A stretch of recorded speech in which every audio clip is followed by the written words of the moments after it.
Jadi apa foto?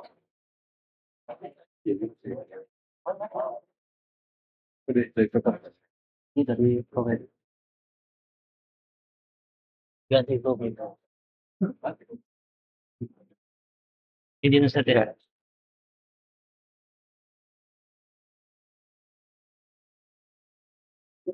Baik.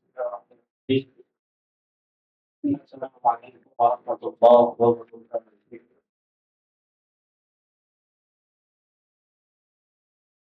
Bismillahirrahmanirrahim.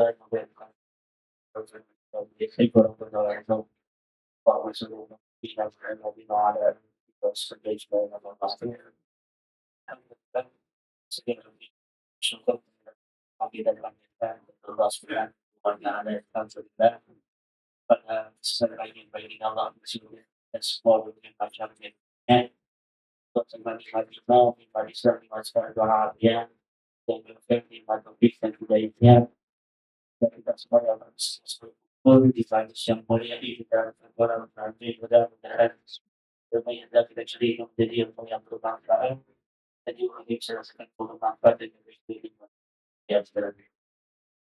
Salawat semoga dibaca pada jujur kita Nabi Muhammad Allahumma shalli yang benar-benar kita semua masih ada di dalamnya syabat bagi doa yang Alhamdulillah sedang kembali pada sisi kajian dengan antusias sedaya kepada hari yang bersyukur atau yang mendapat juga ada 30 haram semoga rasul nanti juga untuk sekali kita tidak hari ini alhamdulillah hari kepada kita dan sudah yang beri dan insyaallah kita tidak pada hari ini ya pada hari sampai makan habis sebenarnya sudah sampai dari tadi lewat dan juga nanti yang kalau itu sebagai saya di sini dan juga nanti yang dilanjut dari sebenarnya mudah-mudahan kita tahu kegiatannya dan lawan dari masing-masing kita menjadi juga terutama yang disebutkan oleh kita bisa dibagi untuk itu sama-sama kita siapkan yang kita sebutkan dengan kejadian yang akan disampaikan oleh kita setidaknya kita beliau di Bismillahirrahmanirrahim. Alhamdulillah. Wassalatu wassalamu ala rasulillah wa ala alihi wa sahbihi wa man ittaba'a hudah. Amma ba'd. Teman-teman sekalian yang dirahmati Allah, Assalamualaikum warahmatullahi wabarakatuh. Teman-teman sekalian, tema kali ini masih merupakan kelanjutan dari tema sebelumnya, yaitu tentang tugas kita di dunia, ya, tugas manusia di dunia. Nah, tugas manusia di dunia bermacam-macam, ya, banyak tugasnya. Tapi tugas utama, ya, tugas utama setiap manusia di dunia, tugas utamanya adalah beribadah kepada Allah Subhanahu wa Ta'ala. Ini tugas utama. Beribadah kepada Allah Ta'ala, ibadah dengan makna yang luas, ya. Ibadah di sini bukan dalam makna yang sempit, tidak hanya terbatas pada ritual saja, tetapi ibadah itu yaitu sebuah istilah, ya, sebuah kata yang mencakup semua perkataan dan perbuatan yang diridhoi Allah Ta'ala. Jadi ibadah cakupannya luas sekali, ya. Nah, itu tugas utama kita. Dihadirkan Allah ke muka bumi adalah untuk beribadah kepada Allah semata. Sebagaimana firman Allah, "Wa ma khalaqtul jinna wal insa illa liya'budun." Dan tidaklah aku menciptakan jin dan manusia kecuali agar mereka beribadah kepadaku, ya. Agar mereka beribadah kepadaku. Ini tujuan utama, ini hikmah terbesar diciptakannya manusia, itu agar beribadah kepada Allah Subhanahu wa Ta'ala semata. Nah, barang siapa yang melaksanakan tugas utama ini, dia taat seorang manusia itu melaksanakan tugas utama ini dengan baik, yaitu beribadah kepada Allah, maka balasannya sangat agung sekali, ya. Balasannya sangat besar, yaitu surga. Surga Allah yang kekal abadi dan ridha Allah Ta'ala kepada hamba tersebut. Ini menunjukkan pentingnya ibadah, ya, pentingnya ibadah ini. Bahwa ini tujuan utama kita diciptakan. Dan siapa yang melaksanakannya, Allah akan membalas dengan surga yang kekal abadi. Tapi siapa yang mengabaikannya, siapa yang mengabaikan tugas utama ini, hukumannya sangat pedih, ya.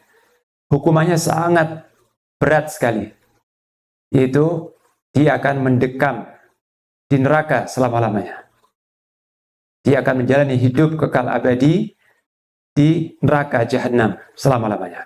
Karena menolak tugas ini, itu menolak ibadah kepada Allah Ta'ala. Dan beribadah kepada Allah ini bukan suatu hal yang berat sebetulnya. Karena Allah Ta'ala tidak akan membebani hambanya kecuali sesuai dengan kemampuannya. Jadi tugas ibadah ini bukan suatu tugas yang sangat berat, yang melelahkan, yang membuat manusia kewalahan, tidak mampu, ya, menderita, akan sengsara, ya. Karena melaksanakan tugas ini, kemudian manusia jatuh sakit, atau menderita, atau jadi sengsara. Mustahil. Tidak. Justru sebaliknya.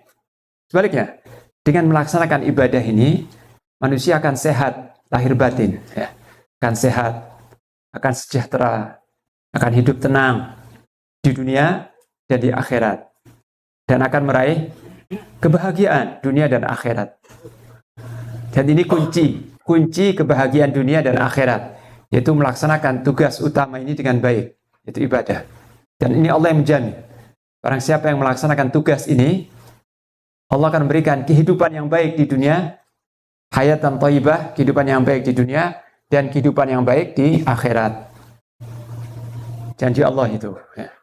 Tapi barang siapa yang mengabaikan tugas utama ini, maka dia akan menderita, justru menderita dan sengsara di dunia dan di akhirat. Jadi beribadah itu sebenarnya bukan sekedar tugas utama, tapi kebutuhan kita, kebutuhan utama jiwa-jiwa kita. Benar, ibadah itu tugas, ya, kewajiban, tugas. Tapi kalau kita telusuri lebih dalam, ibadah itu adalah kebutuhan kita, nutrisi hati kita, ya, nutrisi jiwa kita. Itu tuntutan jiwa, tuntutan rohani kita, yang kalau tidak dipenuhi, rohani kita menderita, jiwa kita akan sengsara, ya. Di seorang yang berpaling dari Allah, dia tidak melaksanakan salat 5 waktu, dia sedikit sekali zikirnya kepada Allah, mengingat Allah sedikit sekali, sibuk dengan rutinitas dunia, tidak sempat beribadah, maka batinnya akan menderita, ya. Rohaninya itu menjerit, seperti di penjara, menderita sekali. Dan tidak mungkin akan bahagia seseorang yang berpaling dari Allah, tidak beribadah kepadanya. Itu mustahil dia akan meraih kebahagiaan dunia, apalagi kebahagiaan akhirat. Nah, jadi ibadah ini tugas utama kita di dunia, sekaligus kebutuhan kita, ya. Kebutuhan kita. Dan ini kunci kebahagiaan kita. Kunci kebahagiaan hidup dunia dan akhirat, itu ibadah kepada Allah Ta'ala. Dan ibadah ini, teman-teman, para ulama menjelaskan bahwa sekujur tubuh kita itu ada kewajiban ibadah, ya. Dalam sekujur tubuh ini, dalam seluruh tubuh itu ada kewajiban ibadah, ya. Lidah atau lisan ada kewajiban ibadahnya, ada tugas ibadah. Mata ada tugas ibadahnya. Telinga juga, ya. Kedua tangan, kedua kaki, perut, kepala, akal. Nah, semua organ tubuh manusia itu ada tugas ibadahnya, ya. Ada tugas tersendiri. Ada tugas tersendiri untuk ibadah, ya. Ini. Nah, yang hendak saya bahas di sini kesempatan kali ini adalah ibadah lisan atau ibadah lidah. Jadi lisan ini ada tugasnya, ada tugas utamanya, ada ibadahnya, ada peribadatannya kepada Allah Ta'ala. Apa ibadahnya lisan? Secara umum dua ya. Ibadah lisan itu dua hal saja, yaitu mengucapkan kata-kata yang diridhoi Allah. Itu tugas pertama, mengucapkan kata-kata yang diridhoi Allah. Ya, mengucapkan kata-kata yang diridhoi Allah, yang dicintai Allah. Yang kedua, diam dari perkataan yang dimurkai Allah.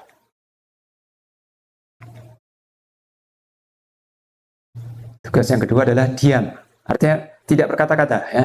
Diam dari perkataan yang dimurkai Allah Ta'ala. Ini tugas utama lisan. Jadi mengucapkan kata-kata yang diridhoi Allah dan meninggalkan atau diam dari kata-kata yang dimurkai Allah Ta'ala. Ini ibadahnya lisan.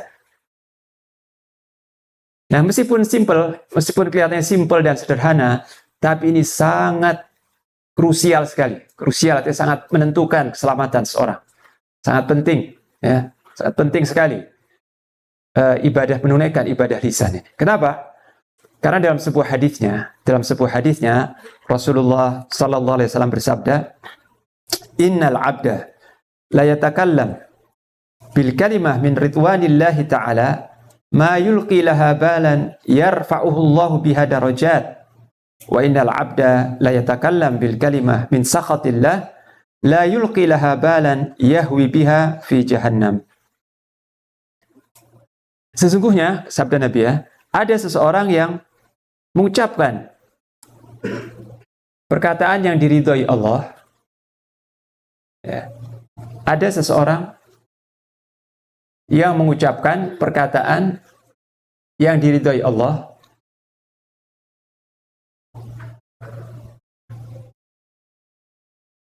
yang dia anggap remeh.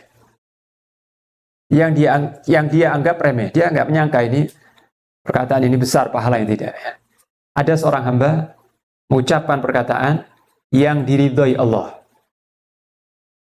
yang dia anggap remeh, tetapi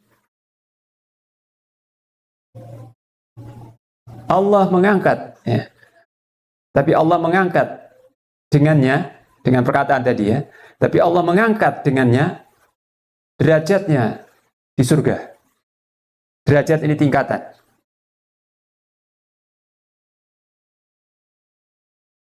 Tapi Allah, seorang hamba mengucapkan perkataan yang diridhoi Allah, yang dia anggap remeh, tetapi Allah mengangkatnya. Tapi Allah mengangkat dengan perkataan itu derajatnya di surga.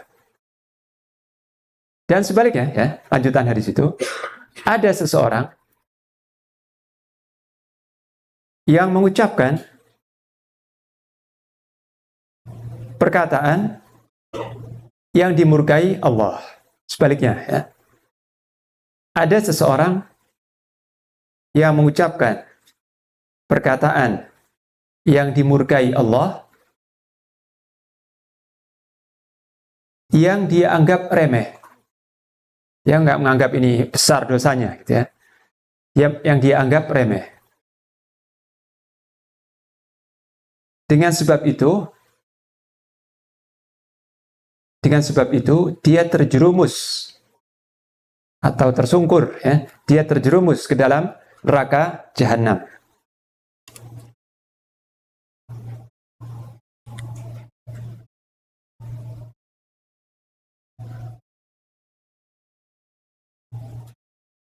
Dengan sebab itu dia terjerumus ke dalam neraka jahanam. Ini hadis riwayat Bukhari. Sedangkan dalam riwayat lain ada tambahan, dia terjerumus ke dalam neraka jahanam lebih jauh daripada jarak timur dan barat. Di riwayat yang lain ada tambahan seperti itu. Nah, ini artinya teman-teman, ada seseorang yang dia mengucapkan perkataan yang diridhoi Allah. Mungkin tasbih, mungkin tahmid, mungkin nasihat, mungkin kata-kata yang jujur, ya, perkataan yang Allah meridhoinya, dan dia tidak menganggap itu perkataan yang besar. Dia nggak peduli. Dia mengucapkan perkataan yang diridhoi Allah dan dia tidak peduli. Dia mengucapkan itu ya, sekilas gitu ya. Sambil lalu dia mengucapkan dan dianggap remeh. Tetapi subhanallah, dengan perkataan itu Allah mengangkat derajatnya di surga dengan beberapa derajat. Ya. Allah meninggikan derajatnya di surga dengan beberapa derajat. Hanya karena satu kalimat itu. Ya.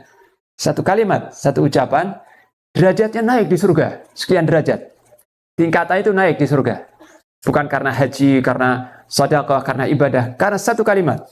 Tingkatannya langsung naik di surga. Ya, tinggi derajatnya di surga. Karena satu kalimat itu saja. Tapi sebaliknya, ada seseorang yang mengucapkan satu kalimat saja, satu perkataan. Yang Allah benci. Ya. Allah murka karena ucapan tadi. Sedangkan orang tadi menganggap remeh. Perkataan tadi dianggap remeh. Ya. Mungkin diucapkan sambil bercanda. Mungkin ya. Atau ketika dia marah, dia mengucapkan kata-kata yang dimurkai Allah, ya. Nah, karena satu kalimat itu saja, dia terjerumus ke dalam neraka jahanam lebih jauh daripada jarak antara timur bumi dan barat, ya. Berarti terjerumus jauh sekali, dalam sekali, ya, di dalam neraka jahanam karena satu kalimat, satu ucapan saja. Nah, di sini teman-teman, pentingnya kita menjaga lisan, ya. Kita menjaga lisan kita, tidak mengucapkan kecuali kata-kata yang baik, yang diridhoi Allah Ta'ala. Dan kita harus hati-hati, harus betul-betul hati-hati dan mengontrol lisan kita, jangan sampai mengucapkan kata-kata yang dimurkai Allah Ta'ala. Sebab boleh jadi, perkataan yang tidak kita anggap bermasalah, itu menyebabkan seseorang tersungkur di neraka jahanam. Padahal dia menganggap ini remeh. Dia tersungkur di neraka jahanam. Tapi sebaliknya, boleh jadi seorang mengucapkan kata-kata yang baik, yang diridhoi Allah, yang dianggap remeh, tapi naik tingkatannya di surga sekian derajat. Nah, di sini pentingnya menjaga lisan. Kemudian dalam hadis yang lain riwayat Tirmidzi, Rasulullah Sallallahu Alaihi Wasallam bersabda, jika anak Adam memasuki pagi, ya, setiap pagi berarti ya, jika anak Adam ini kita manusia, ya. Jika anak Adam memasuki pagi hari, jika masuk waktu pagi, maka seluruh anggota tubuh menegur lisan. Ya. Seluruh anggota tubuh menegur lisan. Berkata, ya, anggota tubuh itu berkata, wahai lisan, bertakwalah kepada Allah. Wahai lisan, bertakwalah kepada Allah tentang kami, ya. Tentang kami, ini tentang anggota tubuh seluruhnya. Bertakwalah kepada Allah tentang kami. Karena nasib kami ini bergantung kepadamu, ya. Karena nasib kami ini bergantung kepadamu. Kepadamu, itu kepada lisan. Ini istaqamta istaqamna, wa ini wajajta wajajna. Jika engkau lurus, wahai lisan, ya, jika engkau lurus, istiqamah, jika engkau lurus, maka kami akan lurus. Ya. Jika engkau lurus, maka kami akan lurus. Jika engkau melenceng, ya, atau bengkok, ya, jika engkau melenceng, maka kami pun akan melenceng. Ya. Jika engkau lurus, kami akan lurus, maka kami akan lurus. Dan jika engkau melenceng, maka kami pun akan melenceng. Siapa yang berkata ini? Seluruh anggota tubuh. Ya. Nah, ini Nabi yang bersabda dalam hadisnya. Meskipun kita nggak mendengar, ya, kita nggak mendengar dialog anggota tubuh ke lisan, tapi Nabi bersabda seperti itu. Ya. Jadi, jika anak Adam memasuki pagi, maka seluruh anggota tubuh menegur lisan. Menegur dan memohon kepada lisan. Wahai lisan, hati-hati. Bertakwalah kepada Allah tentang kami. Hati jagalah kami. Lindungilah kami. Selamatkanlah kami, wahai lisan.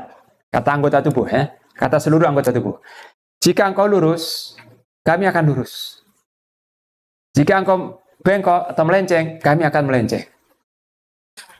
Ini seluruh anggota tubuh menegur lisan setiap pagi.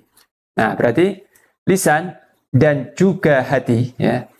Dalam hadis ini disebut lisan, tapi di hadis yang lain juga disebut hati. Lisan dan hati ini kunci keistiqomahan seseorang. Lisan dan hati ini kunci keistiqomahan. Istiqomah artinya konsisten, tetap lurus dalam ketaatan kepada Allah Ta'ala. Artinya, jika seorang itu bisa menjaga lisannya dengan baik, lisannya itu istiqomah, dan hatinya juga istiqomah, maka dia seluruh anggota tubuhnya istiqomah. Seluruh anggota tubuhnya baik, bagus, taat pada Allah, tidak membuat masalah, ya. Tapi jika lisan dan hati itu tidak lurus, ya, bermasalah, ya, melakukan hal-hal yang nggak benar, baik lisan atau hati, maka seluruh anggota tubuh akan menyimpang atau melenceng. Ini. Nah, kemudian juga para ulama berkata, ya, bahwa pahala yang akan didapatkan seseorang karena lisan itu cepat sekali dan besar, ya. Jadi tidak ada ibadah yang lebih ringan dan lebih cepat daripada menggerakkan lisan atau mengucapkan kata-kata yang diridhoi Allah Ta'ala. Dan sebaliknya, dosa yang ditimbulkan oleh lisan juga cepat sekali, ya. Jadi seorang itu bisa dicatat dosa-dosa yang banyak hanya dalam waktu 1 menit saja, ya, atau kurang dari 1 menit. Kurang dari 1 menit, dia bisa meraih dosa yang banyak, bisa dicatat dosa yang banyak karena gerakan lisan yang ringan, ya. Berbeda kalau dia mencuri atau minum khamar atau buat kejahatan yang lain, itu butuh waktu, butuh action, butuh energi, butuh, ya. Jadi butuh langkah-langkah gitu, ya. Begitu pula kalau seorang tidak meraih pahala, tidak salat sunnah, dia harus berwudu, harus menghadap kiblat, harus berdiri, ruku, sujud, ya. Jadi butuh langkah-langkah, lama ada waktunya, ya. Butuh energi, butuh langkah-langkah, butuh waktu dan sebagainya. Tapi lisan ini cepat sekali, ya. Gerakan lisan ini dengan ringan dan cepat, dia bisa meraih pahala yang besar, yang banyak dalam waktu singkat. Dan sebaliknya, dalam waktu singkat pula, dia bisa meraih dosa-dosa yang banyak tanpa tenaga, tanpa keluar energi, tanpa keluar tenaga, dan tanpa buang-buang waktu, ya. Di sini rahasia keunikan lisan. Karena gerakan lisan itu ringan sekali. Ya, seorang bisa berbicara 1 jam tanpa capek, mungkin, ya. Dia kalau ngobrol, apalagi ngobrol dengan teman, ya, temanya asyik, dia bisa ngobrol 1 jam, 2 jam tanpa merasa capek. Karena gerakan lisan itu ringan sekali, ya, ringan dan cepat. Nah, tergantung apa konten pembicaraannya, ya. Kalau konten pembicaraannya itu kalimat-kalimat yang baik, yang diridhoi Allah, maka pahala terus mengalir, pahala mengalir dengan deras dalam waktu singkat. Tapi sebaliknya, kalau konten pembicaraannya itu mungkar, maka dosa-dosa akan deras mengalir kepadanya. Di sini kita harus waspada benar, hati-hati dengan gerakan lisan, itu berkata-kata, ya. Nah, para ulama membagi ucapan lisan itu ada 4. Dan di situ nanti setiap ucapan, setiap 4 bagian ini ada ibadah tersendiri. Jadi ucapan manusia, perkataan manusia terbagi 4. Semua perkataan manusia, apa saja, itu tidak keluar dari 4 bagian ini. Yang pertama adalah ucapan yang murni kebaikan, ya. Pertama, ucapan yang murni baik atau murni kebaikan. Seperti apa? Seperti zikir, ya. Zikir, tasbih, tahmid, tahlil, istighfar, ya. Dan tilawah Quran. Membaca Al-Quran, tilawah Quran, pahala yang besar, ya. Zikir, tilawah Quran, memberi nasihat, ya. Memberi nasihat saudara kita, ya. Berdoa kepada Allah, ini gerakan lisan, amalnya lisan. Berdoa kepada Allah. Nah, ini perkataan yang murni baik, murni kebaikan. Murni kebaikan. Maka ibadah lisan di sini adalah mengucapkannya, ya. Mengucapkannya dan memperbanyaknya. mengucapkan dan memperbanyak. Jangan ragu-ragu, ya. Perbanyak ucapan yang murni kebaikan. Ibadah lisan adalah mengucapkannya, ucapkan dengan lantang, dengan semangat, dan memperbanyaknya. Ini ibadah lisan. Bagian yang pertama adalah ucapan adalah yang murni kebaikan.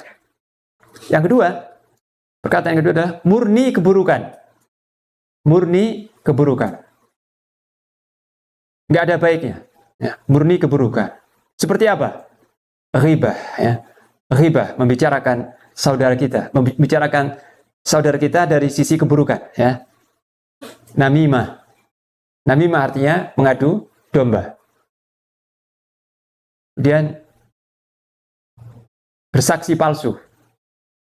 Bersaksi palsu artinya memberikan kesaksian secara dusta, ya. Saksi palsu ini dosanya sangat besar sekali. Kemudian juga berdusta, ya, berbohong. Dan kata-kata yang keji. Kata-kata yang keji seperti mengolok-olok, menghina seseorang, ya, mencemooh seseorang, membuli. Sekarang ada istilah bully, ya. Apa? Jadi mencibir seseorang, mencela seseorang karena sesuatu, ya, bully. Ini murni keburukan, ya. Perkataan ini dimurkai oleh Allah Ta'ala.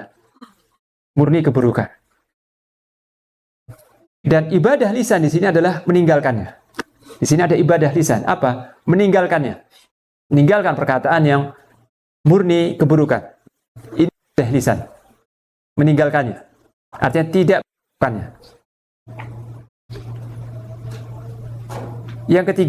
Yang ketiga adalah perkataan yang ada kebaikan dan keburukannya. Perkataan yang ada kebaikan dan ada keburukan.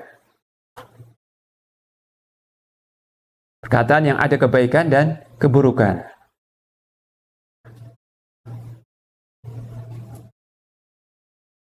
Nah, contohnya adalah dalam pembicaraan sehari-hari, dalam komunikasi antar kita sehari-hari, ya. Komunikasi antar kita sehari-hari itu bercampur itu antara kebaikan dan keburukan, ya. Kadang awalnya seorang itu bertegur sapa, ya, ini baik berarti, ya, bertegur sapa, bertanya bagaimana keadaannya, menghiburnya dengan kata-kata yang baik. Tapi di tengah-tengah perkataan itu,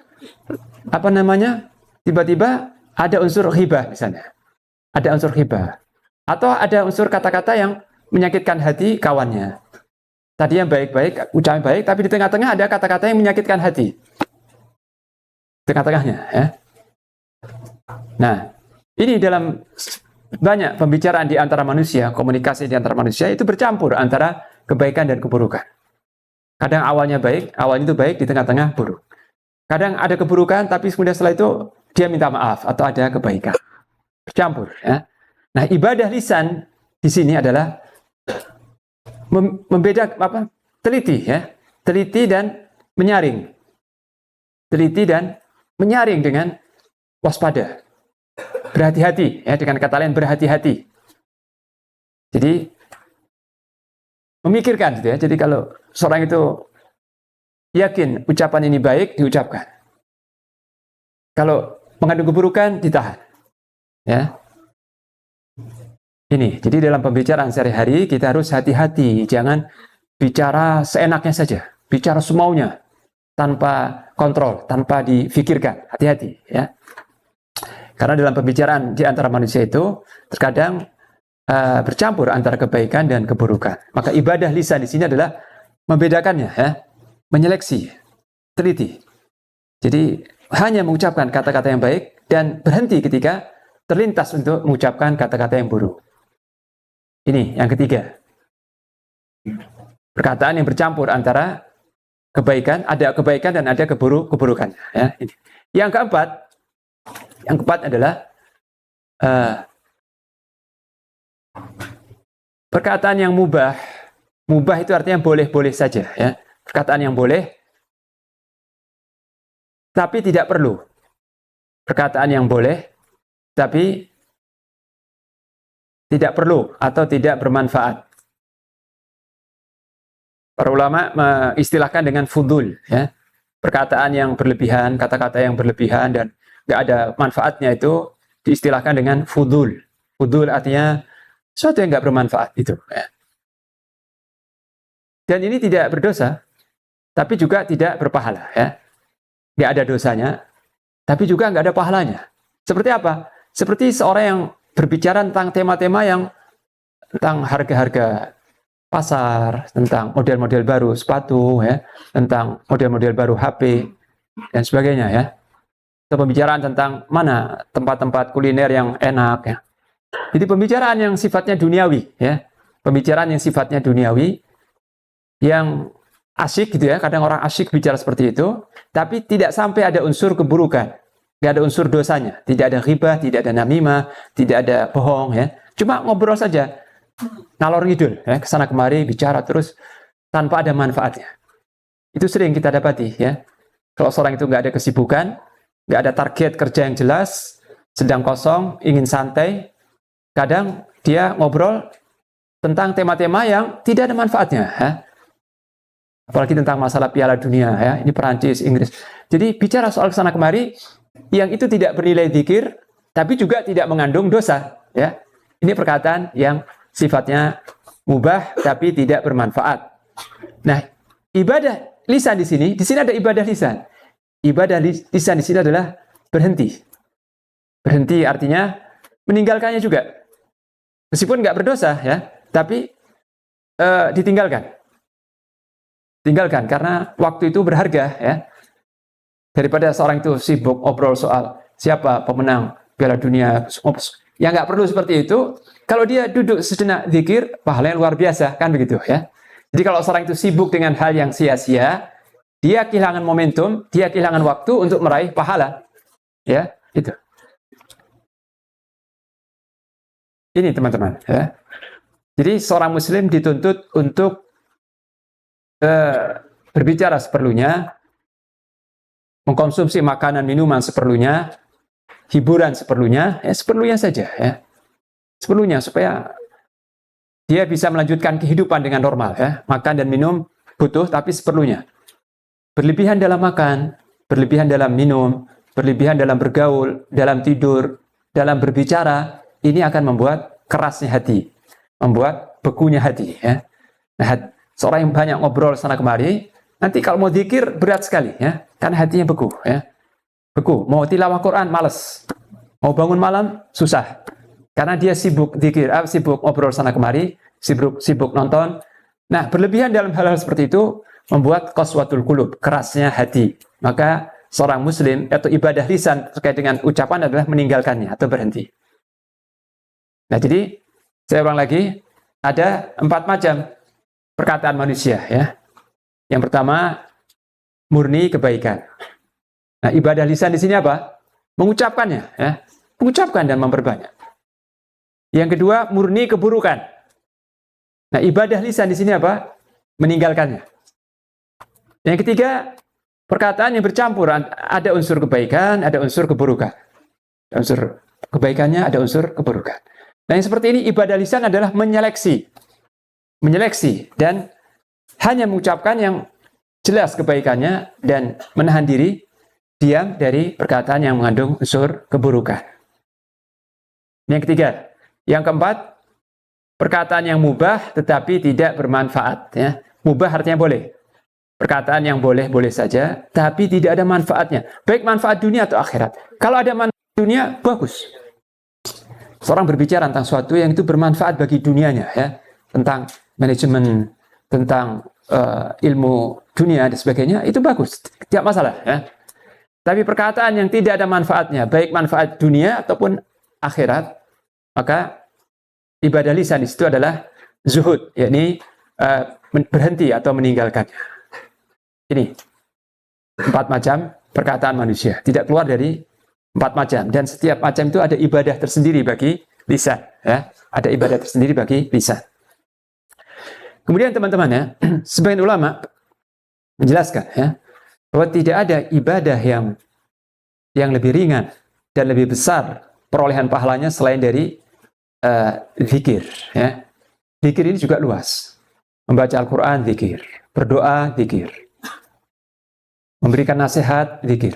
Amar ma'ruf, nahi mungkar, zikir. Di semua kalimat yang dicintai Allah, ikhlas karena Allah, itu zikir. Semua kalimat yang dicintai Allah, yang dilakukan ikhlas karena Allah, itu zikir. Jadi zikir tidak hanya terbatas tasbih, tahmid, dan istighfar.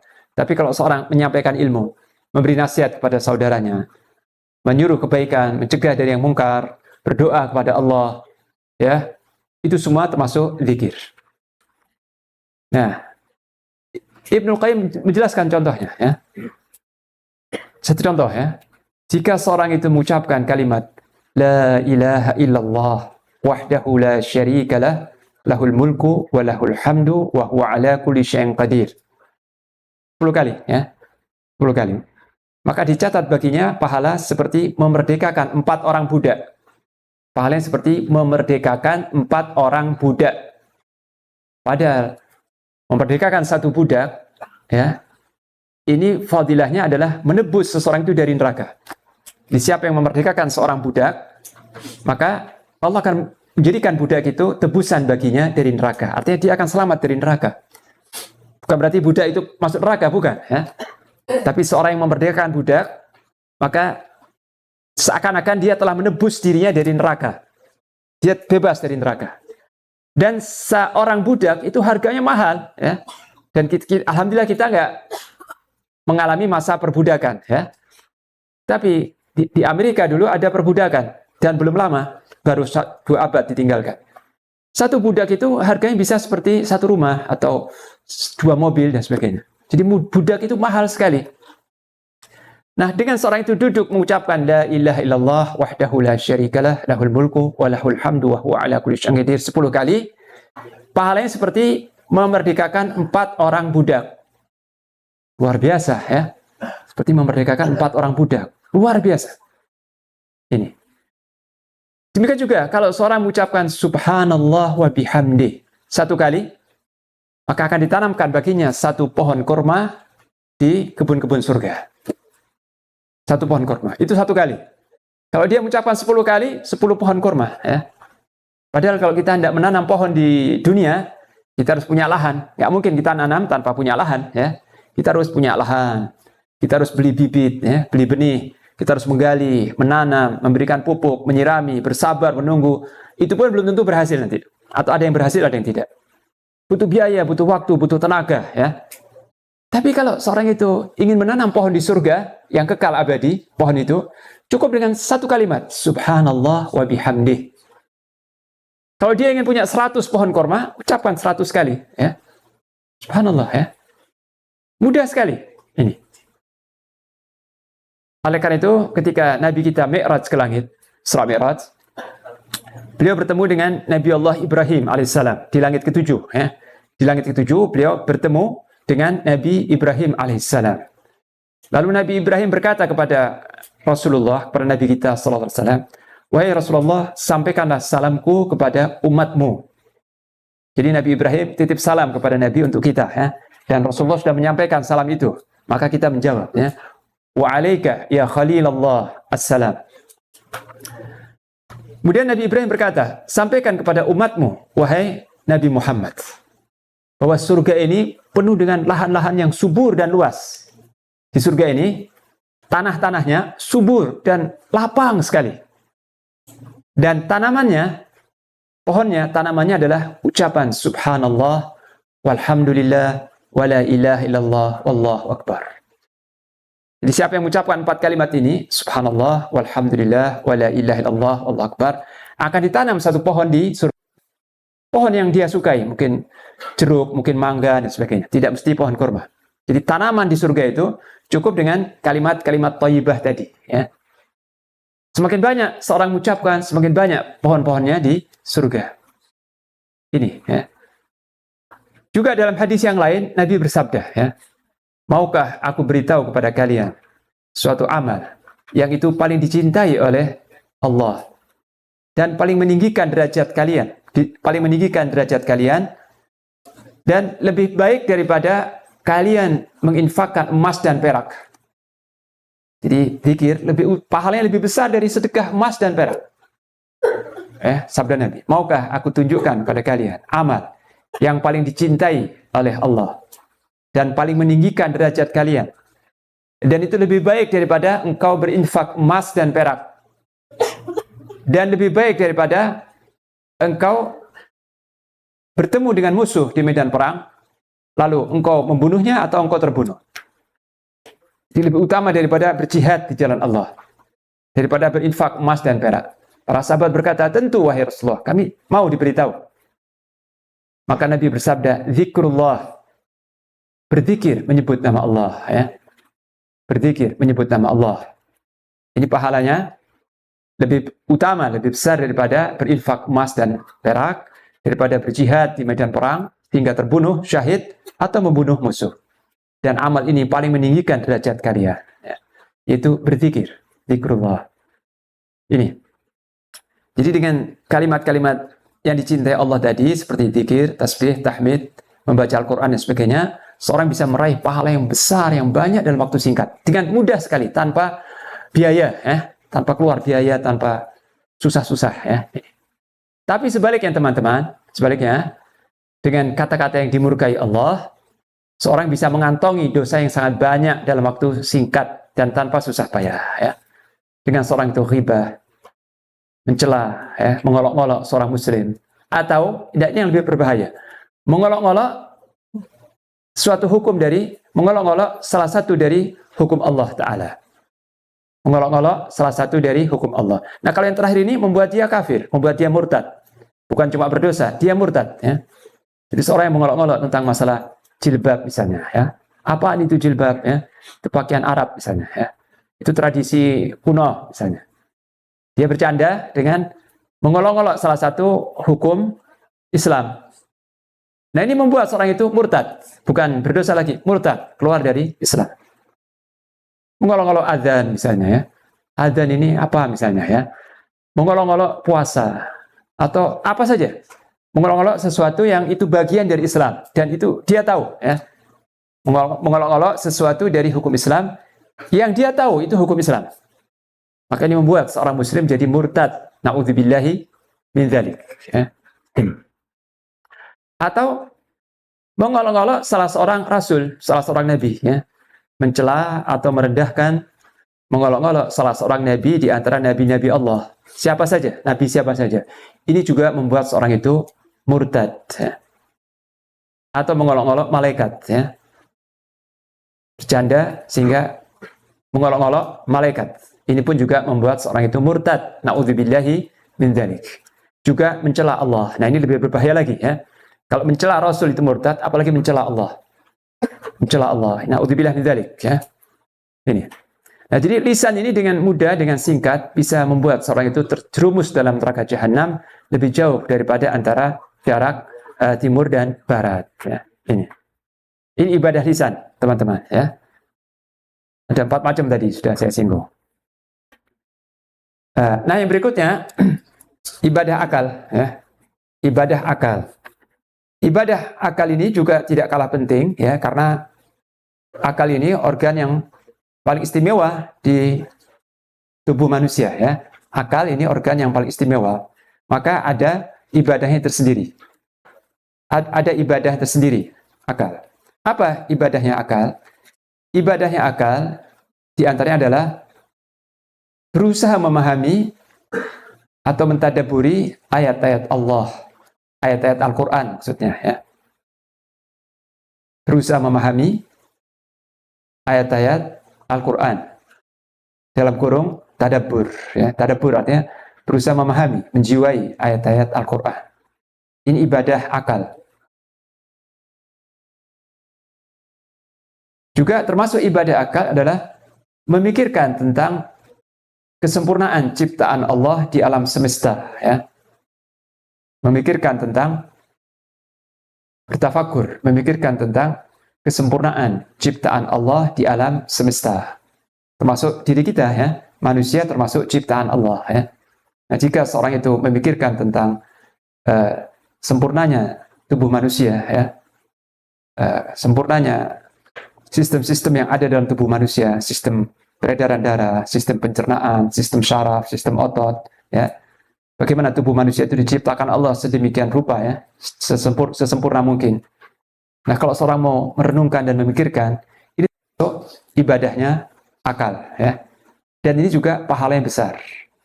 Ini ibadah, teman-teman, ya. Seorang itu duduk, kemudian berpikir tentang keindahan ciptaan Allah, entah itu langit, bumi, tumbuh-tumbuhan, manusia, dan sebagainya. Bertafakur. Ini juga suatu ibadah yang besar dan akan menambah iman, akan menambah iman seseorang. Ya. Juga termasuk tafakur di sini adalah bertafakur atau memikirkan tentang singkatnya dunia, tentang fananya. Fana artinya singkatnya dunia dan kekalnya akhirat. Ini juga salah satu medan ibadah akal. Ya. Jika seorang itu merenung, dunia ini sangat singkat sekali. Keindahannya yang betul, yang begitu memukau dan sebagainya akan berlalu, akan meninggalkan kita atau kita meninggalkannya. Ya. Sedangkan akhirat itu kekal abadi, nggak ada kesudahannya. Nah, kalau seorang mau merenungkan, memikir-mikirkan tentang dunia yang begitu singkat, penuh dengan tipu daya, dan akhirat yang kekal, kehidupan yang sejati, dia duduk merenungkan seperti itu, ini juga ibadah. Ya. Ini juga termasuk ibadah. Juga termasuk ibadah yang akal adalah mengingat-ingat dan menghitung-hitung nikmat Allah yang dilimpahkan kepada kita. Mengingat-ingat nikmat Allah. Ya. Dulu saya miskin, sekarang saya dilapangkan rezekinya oleh Allah. Dulu saya masih sendiri, sekarang saya diberi keluarga. Dulu saya begini, sekarang saya diberikan kelebihan dari Allah. Dulu kawan-kawan saya buruk, kawan-kawan saya dulu buruk, sekarang Allah pilihkan saya kawan-kawan yang baik. Jadi mengingat-ingat nikmat Allah. Wa amma bi ni'mati rabbika fahaddits. Adapun tentang nikmat Allah, maka ingat-ingatlah, ya, ceritakanlah. Ini juga termasuk ibadah, ya, ibadah akal, ya. Ibadah akal. Termasuk ibadahnya akal adalah mengingat dosa-dosa kita di masa lalu. Dosa-dosa kita yang lalu. Jangan dilupakan. Ya. Jadi dosa-dosa kita itu jangan dilupakan. Meskipun kita sudah beristighfar, kita sudah bertaubat, jangan dilupakan. Kenapa? Karena kalau seorang mengingat dosa-dosanya, dia akan merasa rendah di hadapan Allah. Dia merasa banyak berdosa. Dan dia tergerak untuk memperbanyak istighfar. Ya. Memperbanyak istighfar. Memperbarui taubat. Ya. Nah ini ibadahnya akal. Nah, termasuk ibadahnya akal adalah menghindari, kalau tadi melakukan, ya, berpikir tentang ini, berpikir tentang itu, tentang surga, tentang dunia, tentang nikmat Allah, itu ibadah akal. Termasuk ibadah akal adalah meninggalkan berpikir tentang hal-hal yang dimurkai Allah Ta'ala. Ini ibadah akal yang besar, ya. Meninggalkan berpikir tentang hal-hal yang dimurkai Allah Ta'ala. Sebab, ya, seorang itu tidak mungkin melakukan sebuah dosa sebelum dia rancang dulu, sebelum dia planning. Seorang yang akan mencuri atau korupsi, apa langsung dia melakukannya? Tidak, dia menyusun strategi, menyusun langkah-langkah. Saya akan melakukan ini. Jadi dia berpikir dulu, bagaimana caranya dia bisa korupsi, bagaimana caranya dia bisa mencuri, bagaimana caranya dia bisa melakukan tipuan. Dia memikirkan langkah-langkahnya, begini, begini, begini. Nah, berpikir tentang itu dosa besar. Dan ibadah akal adalah meninggalkan berpikir tentang hal-hal yang dimurkai Allah. Ya. Meninggalkan berpikir tentang hal-hal yang dimurkai Allah. Atau juga memikirkan dosa, meskipun tidak melakukan. Ya. Jadi seorang berkhayal, ini menghayalkan suatu maksiat, menghayalkan dosa, menghayalkan saja, ya, tidak melakukan dan tidak berniat melakukan, cuma menghayalkan. Dia berkhayal melakukan dosa dan maksiat. Ini pun juga berbahaya, ya. Nah, ibadah akal di situ meninggalkannya, ya. Ibadah akal adalah meninggalkannya, tidak menggunakan akal sehat kita untuk berpikir tentang hal-hal yang tidak diridhoi Allah Ta'ala. Nah, teman-teman sekalian, ini saya bahas sekilas saja tentang ibadah akal, karena waktu yang singkat, dan jika ada yang belum jelas atau ingin teman-teman tanyakan, saya persilahkan. Ya. Jika ada yang bertanya, teman-teman, silakan.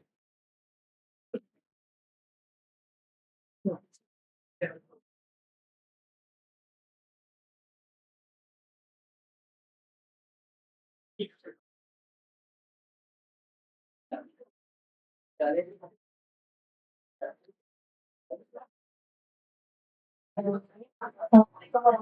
warahmatullahi wabarakatuh. Bisa bertanya, Pak Ustaz? apabila kita menyampaikan nasihat kepada teman, keluarga, atau orang lain yang kita ketahui perbuatan itu kurang baik, tetapi kita mendapatkan balasan atau jawaban seperti soalnya banget sih, atau gak usah pengen nasihatin, atau soal garis banget sih. Nah, baiknya itu respon kita harus bagaimana, Pak Ustadz? Apakah kita diam dan tersenyum, atau kita balas jawabnya lagi? Padahal niat kita itu untuk menggugurkan kewajiban kita menyampaikan diri. Iya, baik. Terima kasih, Pak Ustadz. Iya, baik. Nah, kita diam saja dan berharap pahala. Jadi kalau kita menyampaikan nasihat, terus respon orang yang kita nasihat itu buruk, nah, kita bayangkan pahala yang besar. Kita diam dan berharap pahala yang besar. Tidak membalas ya. Kalau ada respon yang buruk, kita tidak membalas yang buruk. Kalau kita tersenyum juga bagus ya. Kita tersenyum juga baik. Tapi jangan terpancing emosi kita ya. Jangan sampai terpancing. Dan itu memang watak manusia. Watak manusia itu kalau ditegur, bukan ditegur, dinasihati, dibimbing kepada kebaikan, itu sebagian besar manusia menolak. Ada yang berterima kasih, ada. Subhanallah, ada orang-orang yang hatinya bersih, yang hatinya baik, dia keliru, dia berbuat salah. Kita tegur, langsung dia mengucapkan terima kasih dan berkata, tambahkan lagi nasihat, gitu ya. Ada orang-orang yang baik seperti itu, tapi sedikit sekali. Ya. Bukti apa? Buktinya para nabi ini kan para pemberi nasihat ya. Para nabi itu orang yang mengajak kepada kebaikan, mengajak ke surga, pemberi nasihat. Seperti apa respon kaumnya? Mayoritas kaumnya menolak, mencela, memusuhi, bahkan ada yang sampai membunuh nabi. Ini ya. Jadi tidak ada seorang pun nabi yang diutus, melainkan sebagian besar kaumnya memusuhi nabi itu, menolak, mengusir dari kampung halamannya ya. Tapi nabi bersabar ya. Nabi itu bersabar karena beliau melaksanakan tugas dari Allah. Kalau respon masyarakat, respon kaumnya itu buruk dan sebagainya, beliau tidak membalas secara hawa nafsu ya. Beliau bersabar dan berharap pahala yang besar dari Allah Ta'ala. Nah, kita harus meneladani nabi-nabi. Jadi kalau kita menegur keluarga kita, orang dekat kita, kawan kita, terus respon dia itu buruk, keluar kata-kata yang tidak enak, kita tersenyum saja, bagus. Atau kita diam saja. Kita diam saja dan di dalam hati kita berharap pahala yang besar. Di dalam hati kita berharap pahala yang besar dari Allah. Karena kita sudah melaksanakan kewajiban. Dan itu ibadahnya lisan, ya. Itu ibadahnya lisan. Dan kita harus sabar. Karena seorang yang memberi nasihat harus bersabar dan santun. Sikapnya harus bersabar dan santun. Nggak boleh membalas, nggak boleh nurutin hawa nafsu. Ya, nggak boleh marah, nggak boleh emosi. Karena dia sedang menjalankan, karena dia sedang fisabilillah. Dia sedang melaksanakan suatu tugas di jalan Allah. Maka dia harus bersabar. Kalau dia mendengar kata-kata yang buruk, tadi dia diam dan berharap pahala yang besar di sisi Allah Ta'ala. Ya. Dan jangan berhenti. Jangan karena responnya nggak baik, sudah saya kapok, saya nggak mau nasihatin lagi. Jangan. Kalau ada kesempatan lain yang bagus, kesempatan di waktu lain yang tepat, sampaikan lagi. Sampaikan lagi dengan cara yang baik. Ya. Jadi jangan berhenti memberi nasihat hanya karena reaksi orang yang diberi nasihat itu buruk, kemudian kita berhenti. Jangan. Cuma jangan terlalu sering. Ya. Cari waktu secara berkala, ada kesempatan lain kita sampaikan nasihat dengan cara metode yang baik ya. Ini teman-teman ya. Ini yang bisa saya jawab. Dan saya mohon maaf sebelumnya, saya cukupkan satu pertanyaan saja karena waktunya ya. Jika ada pertanyaan yang lain bisa dicatat, insya Allah nanti pada pertemuan yang akan datang saya jawab ya. Demikian teman-teman, saya mohon maaf dan mudah-mudahan apa yang kita kaji di kesempatan kali ini bermanfaat. Akhirul kalam. Wassallallahu ala nabiyyina Muhammad wa ala alihi wa sahbihi wasallam. Wassalamualaikum warahmatullahi wabarakatuh.